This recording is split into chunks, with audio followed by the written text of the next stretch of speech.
ลุงดมเล่าเรื่องผีครับการเรียกขวัญการเรียกวิญญาณที่ตายโหง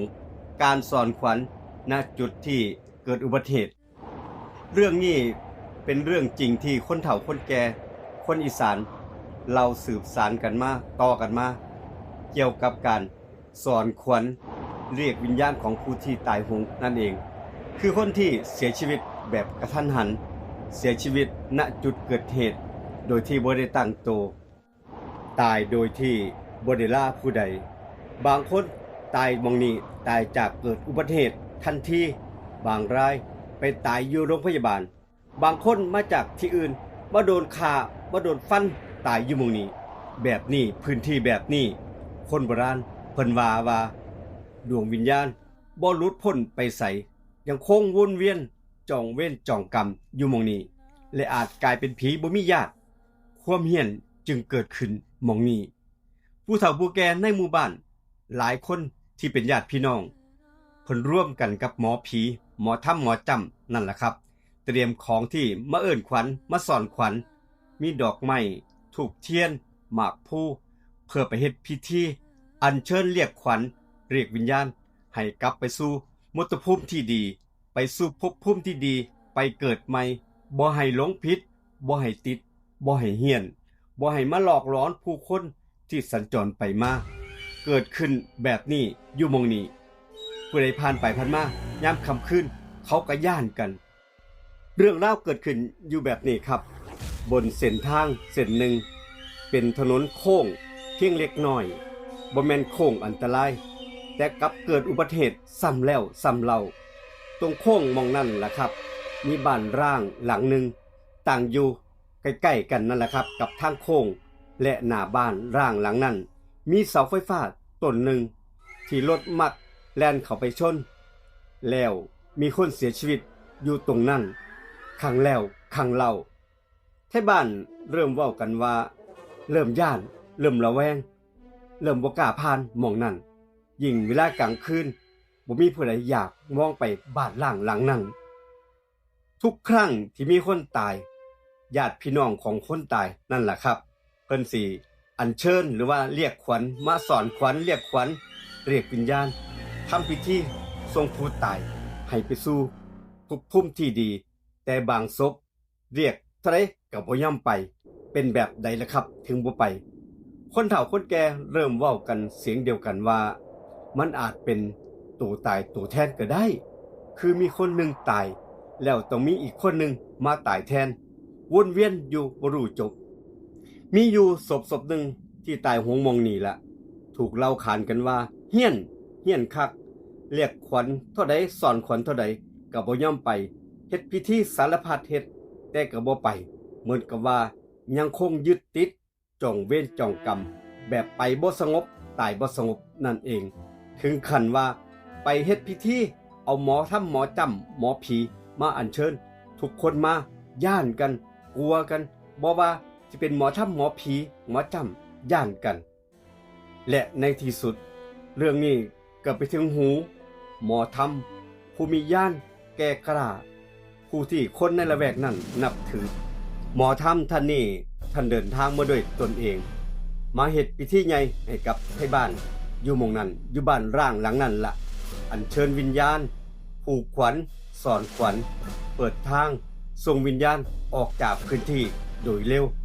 หลังจากพิธีนั้นเสร็จอุบัติเหตุที่เกิดขึ้นอยู่จุดนั้นก็เงียบลงบ่มีผู้ใดตายซ้ำมีเสียงเล่าขานบ่มีผู้ใดเห็นเงาผีอีกต่อไปไทบ้านยังเว้าต่อกันอีกว่าเมื่อสมัยที่ยังเกิดเรื่องเกิดอุบัติเหตุเล่ากันปากต่อปากว่าทุกครั้งที่มีคนตายหม้องนี้จุดนี้มันเป็นอุบัติเหตุแบบบ่ธรรมดาแต่บ่มีผู้ใดว่ากันแต่เขาบอกว่ามันคือตัวตายตัวแทนนี่แหละคือพอมีคนหนึ่งตายบ่โดนก็มีอีกคนหนึ่งมาตายซ้ำอีกเหมือนกับมีอีหยังบางอย่างหรือว่ารอให้ชีวิตมาตายแทนมาอยู่หม้องนี้อยู่ตลอดเวลาทุกครั้งที่เกิดอุบัติเหตุญาติของผู้ตายนี่แหละครับเพิ่นเว้าสู่ฟังว่าสินำหมอผีหมอถ้ำมาเฮ็ดพิธีเอิ้นขวัญสอนขวัญหรือว่าอัญเชิญวิญญาณนั่นเองเพื่อเรียกดวงขวัญดวงวิญญาณเรียกวิญญาณของผู้ตายบ่ให้หลง บ่ให้ติดบ่ให้กลายเป็นผีเหี้ยนอยู่หม่องนั้นแต่ทุกคนทุกศพบ่ยอมไปง่ายๆบางศพอยู่แถวนั้นบอกว่าเหี้ยนนักเหี้ยนคักถึงขนาดออกมาหลอกคนไทบ้านย่างผ่านไปผ่านมาในยามค่ำคืน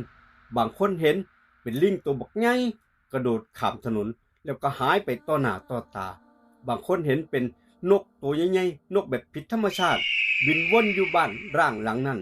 ส่งเสียงห้องแหลมๆเหมือนกับว่าเสียงเรียกให้ผู้ใดบางคนเข้ามาบางคืนมีคนเห็นเป็นหมาดำตัวบักใหญ่ตาแดงยืนจ้องอยู่หน้าบ้านร่างหลังนั้นพอสิเข้าไปเบิ่งใกล้ๆกับหายแวบไปกับความมืด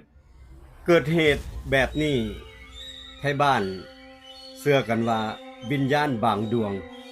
ยังบ่ยอมไปใส่ยังคงจองเว้งจองกรรมยังรอตัวแทนอยู่บ้านร่างหลังนั้นที่กลายเป็นที่ว่างของเส้นไหวในเวลาต่อมาในที่สุดบ้านร่างหลังนั้นก็บ่แม่นบ้านร่างแบบธรรมดาอีกต่อไปไทบ้านเริ่มเอาดอกไม้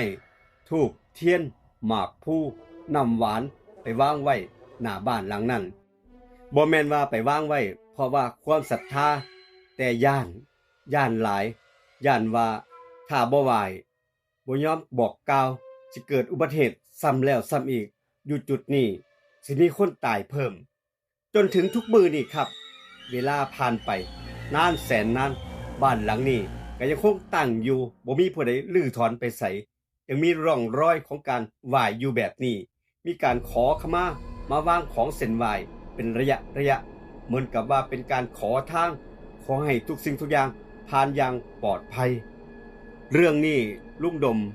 บ่ได้นำมาเล่าให้ทุกท่านได้ย่านกันแต่อยากมาเล่าให้รู้ว่าความเชื่อของคนโบราณมีเหตุมีที่มาและเป็นการให้เกียรติกับผู้ที่จากไปโดยที่บ่ได้ตั้งใจถ้าฟังเรื่องนี้แล้วท่านใดเคยผ่านเคยได้ยิน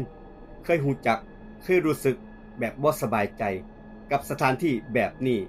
ขอให้ท่านทำบุญอุทิศส่วนกุศลให้ดวงวิญญาณเขาเหล่านั้นเพื่อให้เขาไปสู่ภพภูมิที่ดี